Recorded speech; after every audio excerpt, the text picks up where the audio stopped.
Once upon a time, on a sunny afternoon, a fox was strolling through a lush green meadow.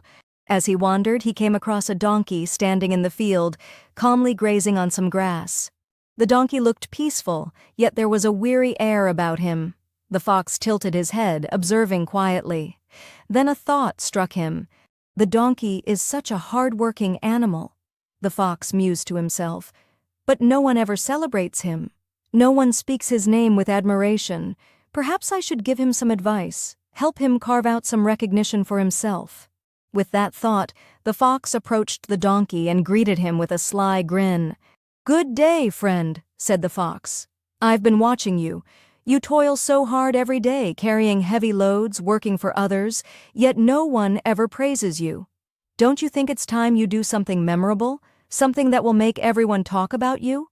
The donkey was startled by the fox's words. He raised his head from the grass, blinking in confusion.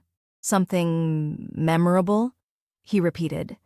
"But what on earth could I, a simple donkey, possibly do?" The fox's grin widened as an idea unfurled in his cunning mind. "Why, it's simple. Sing a song, my friend. Let your voice soar across the meadow. If you create a melody that everyone loves, your name will echo far and wide. You'll be unforgettable." The donkey furrowed his brows, considering this. He'd never thought much about singing before, but the fox's words were so charming, so convincing. "All right," the donkey said hesitantly. "I suppose I could try." The donkey opened his mouth and began to sing, long, loud, and enthusiastically. But oh, what an awful noise it was! His braying echoed across the meadow in a way that was anything but soothing, harsh and grating, scaring off birds and rustling startled leaves. The fox, meanwhile, could hardly contain his laughter. He rolled on the ground, tears in his eyes, his sides aching from the hilarity of it all. "See?" the fox chuckled after his fit of laughter subsided. "Singing isn't your gift, dear donkey. You've proven my point. You're a creature best suited to your work. Be proud of the dedicated, steadfast animal that you already are. There's no need to change for others." The donkey stood there, feeling embarrassed, yet enlightened.